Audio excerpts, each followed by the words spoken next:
Coming of age today as a man in today's world has never been so challenging. We are bombarded in the media with so many messages of toxic masculinity. But what is really at the heart of manhood?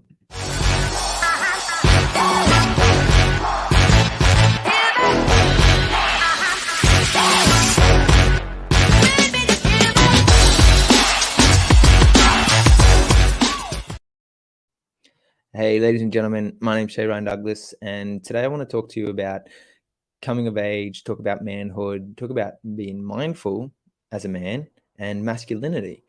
This also ties into a lot of the work that I've been doing more recently after the film was released, Liberated on Netflix, and big thanks to the production crew who put this together in the United States after I was documented on spring break.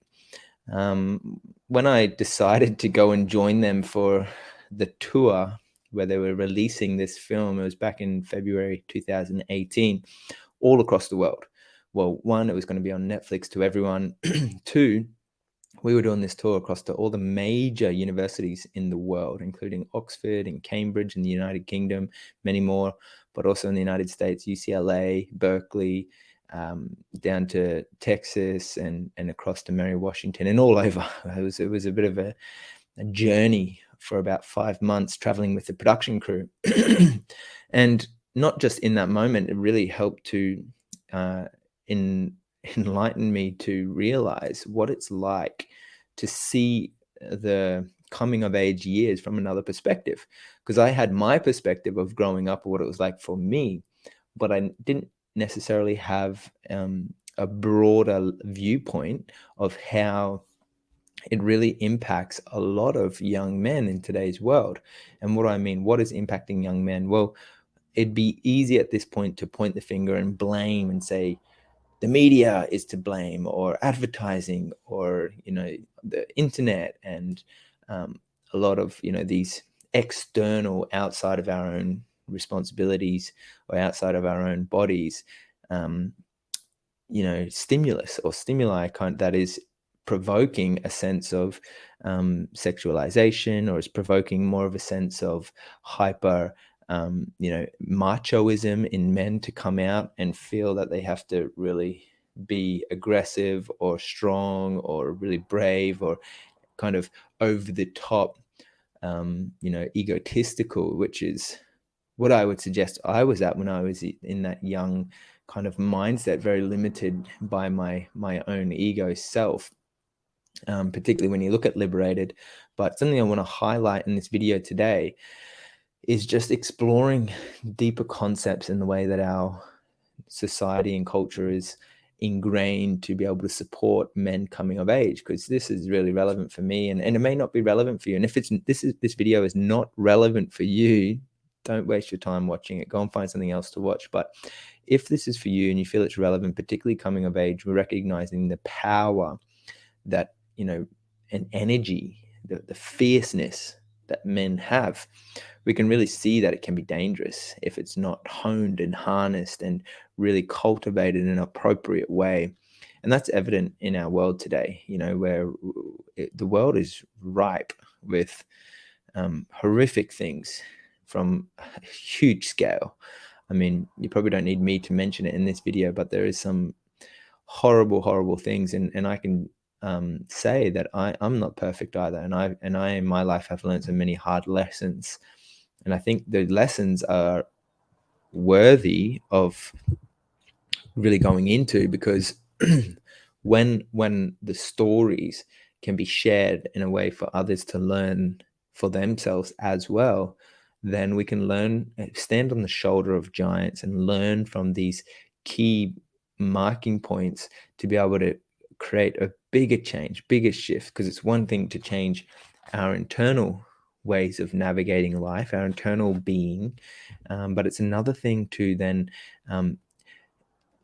influence others, because we can never change other people's minds. We can never change other people's behaviors or thoughts or ways of being in the world, but we can influence them by the way that we are, by how I choose to show up and the choices that I choose to make, and the behavioral changes and shifts in the mentality and the practices and whatever I choose to do that's helped me on my journey. that can influence others to be inspired to make the change for themselves. And that's what it's all about ultimately, because in a day and age where it seems that there, are at times people playing out old patterns, let's say, on a larger level, that we have the opportunity to influence the patterns for the future. And what I mean by that is now my sister's just had a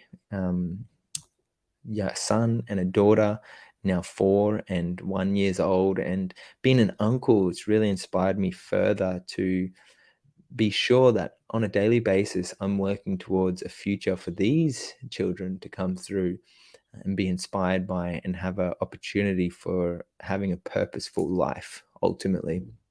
I think it's really important for young men. I can only mostly speak for, also for young women, to have a purpose in their life. What does it mean by purpose? I mean, I could be purposefully motivated by being out in the garden or helping my family with sense of contribution, which is a fundamental need that we have as humans, is that we want to give back and we want to serve. And oftentimes what I've noticed is that in the primary kind of development stages of our upbringing, that as young men and young women, or girls and boys, we have this deep desire to feel a sense of connection to those in our environment, particularly our mother and father, or our primary guardian, our uncle and auntie, or our grandmother, grandfather, or whoever it is that raises us as children, as kids. And that is there for life. But there's a huge distinction when a boy, for example, or baby boy, who is dependent upon their mother for nurture and sustenance and food and survival and stability, and their father too, to provide that security and safety and connection and passion, the support to be able to find themselves in the world. They can become dependent if it stays too long. Not only dependent, but there hasn't been the cognitive, psychological shifts in the mindset that a young man must embody. And generally, when I've done my research across the world, many ancient cultures and still cultures that are alive today have a process for this transitional time for boyhood into manhood. And in that transitional time, takes these men on a journey through experiencing on a feeling-based level what it looks like to feel, deep depths of sadness and anxiety and loneliness, and feeling a state of fear, primal, man sense of fear, and then having the courage to take full responsibility for life and move through it with confidence and overcome the biggest challenges. So they created this environment for a rites of passage for boys to go to manhood, where they would set them out on their journey. And in a lot of Pacific Island cultures, this looks like going through some serious pain with the tattooing, and even in Vanuatu, the vine jumping. And so it seems that there's these overlapping threads of going through some level of significant pain and suffering, which, in today's modern world, we have these, and throughout the ages, ancient times, these kind of sages of our era, these gurus and these people who are on a mass level, sharing some profound concepts and beliefs of this deeper interconnectedness of life, even the non-physical that we can't tangibly see, the metaphysical, which they suggest the root of all suffering is attachment, and the ultimate attachment to the physical body and the felt sense. And so that if we get stuck in the pain and the suffering and we're really attached to that feeling, it's like, oh my God, I can really feel this, it really hurts. That will be the ultimate suffering we'll experience. But if we can realize there's a deeper dimension to our experience that's more metaphysical, let's say, non-tangible, which when you're experiencing pain on a deep level, which, after I had my third knee reconstruction, I was initially numbing the pain. I was self-medicating with intense drugs and a lot of alcohol. I was coping. I was trying to cope with the pain of the emotional pain that I was feeling on a deep level inside, and I was masking it with substances. And even after the third knee reconstruction and taking drugs that were prescribed that would numb it immensely, I was still hurting and I was so attached to it. And it wasn't until, years later when I was processing, because for so long I was in a process of avoiding. I didn't want to look at it because it felt so painful to hang on to, that even if I was to look at it, it was going to explode and it was going to be terrifying and it was going to be hard to deal with. But what I realized is the more that I hung on to it, the more tied and constricted and limiting it became. So it led me to actually really have to look at my inner landscape. What is going on inside of me that I'm so tangled up in, that is hurting? It's causing so much throbbing. And it's a really tough choice to make in life, to be confronted and face the depth of suffering that we can experience as a human, as a being, which in this felt sense, when we're looking at trauma, it's a sliding scale of experience of our subjectivity based on what we have felt in our lives. And it's not to say that we have different experiences that trigger a state in our body to feel in a certain way. And for one person, it might be totally different for another person, but yet that doesn't discredit that state in their body.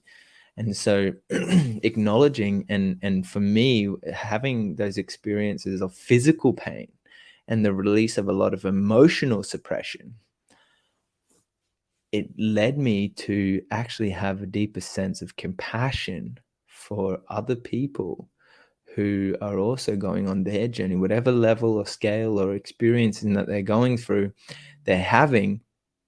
It really made me realize, wow, there's so much that I don't know.